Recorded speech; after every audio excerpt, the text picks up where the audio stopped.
Hi Matt, apologies. I'm just bringing your feedback on this mock. So let's go through it. I think it's a good idea. I'm just thinking if I can quickly go and let me just quickly go and get the actual paper straight away so that we can have a look at that as we go through this. Um, One second. Look very quickly. Sorry, because I've started this. Here we are. Let's go into this quickly. 1 second. Financial performance.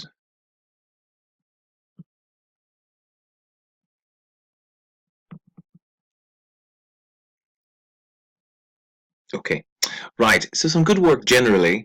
Some of the ratios are off, but that's nothing. There's nothing. That's okay. You know, we're going through it, so you'll be able to see where the issues are. Okay, great. So let's kind of look at your. Let's start with the first ratio that you have done. Um, Here we are. So this here you have gross profit margin. I'm sorry, I think I can. Yeah, this is working. Great stuff.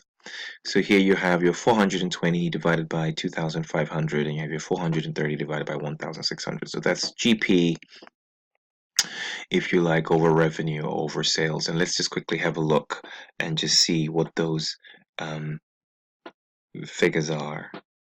So here we are, GP 430 over 2,500, 430 over 1,600. So that's good. Yeah, that's good. Let's go back. So that's good. These two are good. Very good. So straight away, I'm just going to be talking through because I'm going to be answering the question as we're going in the next bit so that I don't have to go through the whole thing again.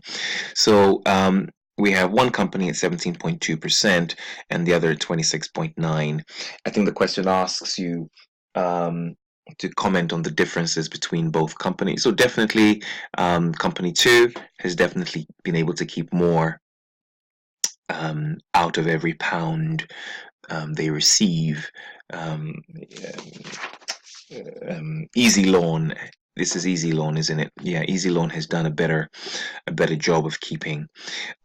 We don't know. You don't know the number of units. You don't know the price differences. But that's what you're really. That's the openness of this topic. So it's either because either Easy Loan is able to sell at a higher price margin compared to Spreadlight, or Easy Loan has a better deal with its suppliers, and so its costs are lower because you just don't know. All you know is that for every pound they're receiving, they're keeping 26.9. So what I want you to do is express those views, the potential views, the potential answers based on price and cost.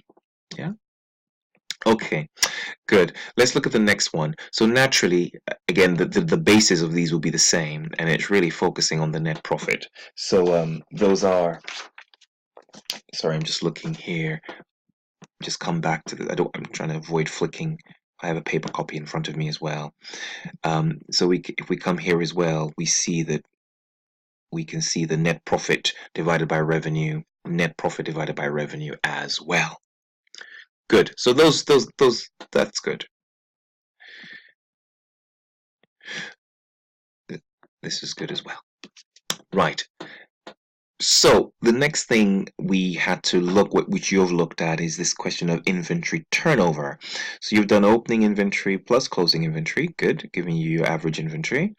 And you've said that your average inventory, 205, average inventory plus so you've done, yeah, so I imagine you've said 190 for Spreadlight. You did 190 plus 220 divided by 2, which gave you 205. Yes, that's fine. And then you did 110 plus 160 divided by 2, and that gave you 135. And you correctly divided this by cost of sales, and the cost of sales in each of those scenarios of that. So those are very good. So again, dealing with this answer as I go along here is that the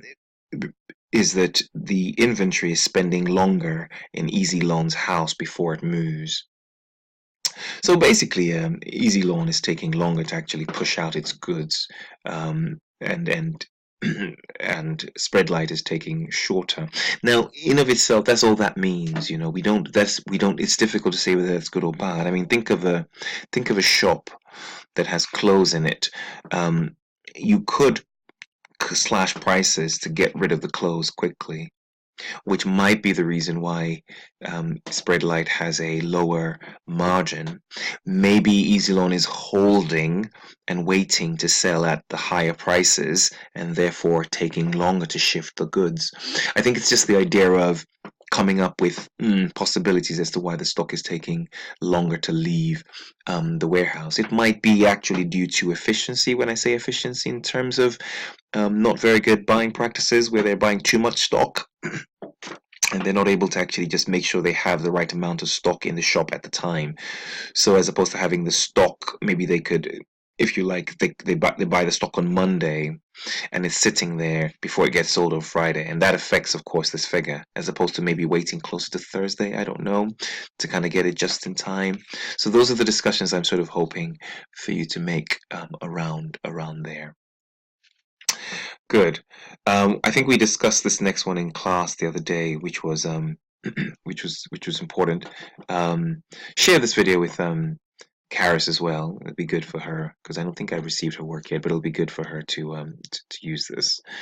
And with Clara as well.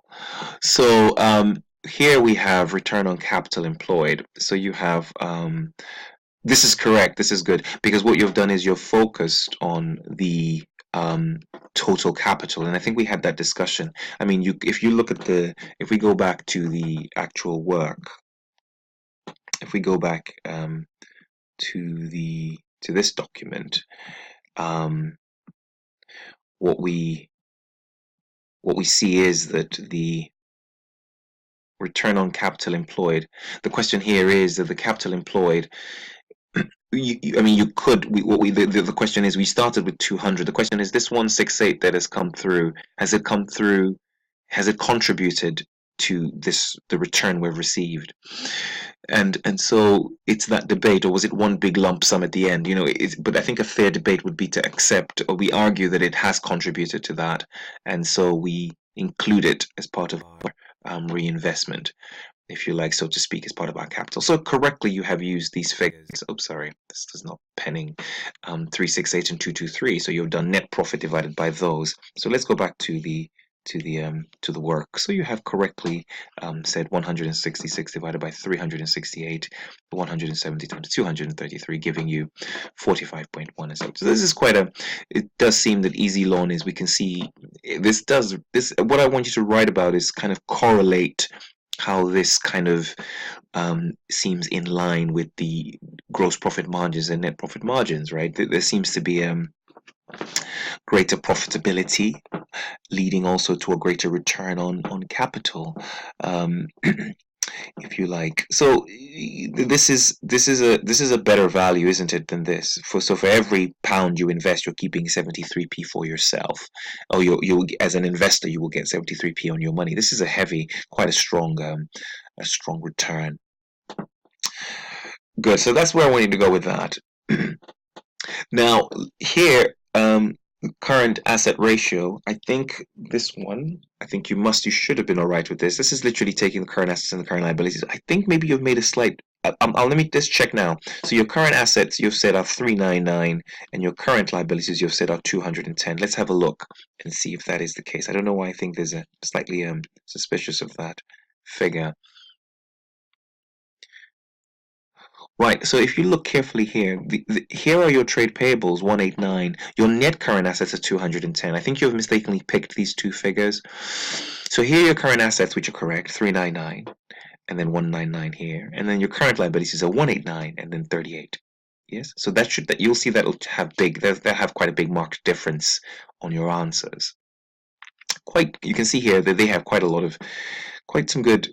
I mean, there's a lot to talk about, really, ultimately. As you can see here, if you look at this carefully, you can see that in terms of current assets, you should then be dividing 399 by 189 and then 199 by 38. So let's look at your figure again. So really what you should be having is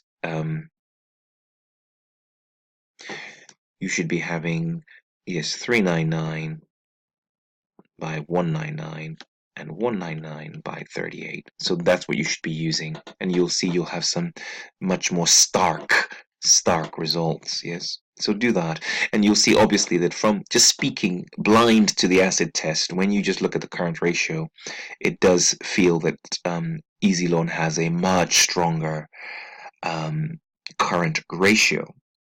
When on closer analysis, when you carry out the acid test, when we move to the acid test, you will see that your figures, of course, will be different, because you would have rightly, as you have done, eliminate inventory from current assets, and then you will see that it's a much smaller figure. I don't think it's as bad as this, because you'll see that you really would be doing 39 divided by 38, which will give you 1 point something. And this is closer to 179, I believe, over 199, which is less than 1.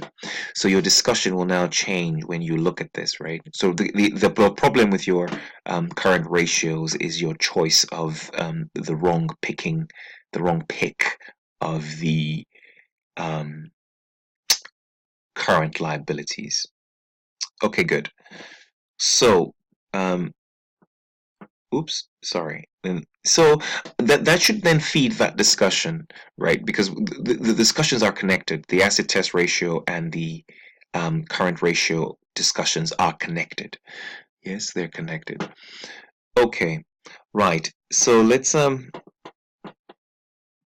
us carry on with trade receivables. So trade receivables you've done correctly. But I think in your rush you've picked it. So let's look at what I think is looking at being clear on what's going on. Trade receivables, you've said 104 divided by. So you've said trade receivables is what percentage of our sales are we still owed? Right, because of course trade receivables are literally the people we've sold goods to on credit, so it must be to do with sales. So you've correctly said 104 divided by this, so it's taking 15.2 days and it's taking 6.6. So all very much in line with what we're seeing here. The fact here is that Easy Loan seems to be the better business, getting its money as quickly as possible. So highlight that and talk about that. These are healthy ratios as you analyze here. You mentioned quite healthy ratios. This is short. This is shorter than the 30-day that we would ordinarily be expecting. And that's very good. So that's good. But then you seem to do the same thing. You use those same figures here. You see. So really what you're really looking at here is you're looking at the trade, these figures, but not divided by sales, if you like, divided by purchases, if you like. So you should be dividing the 189 and the 38 respectively by, let's just go to that, those figures in the notes.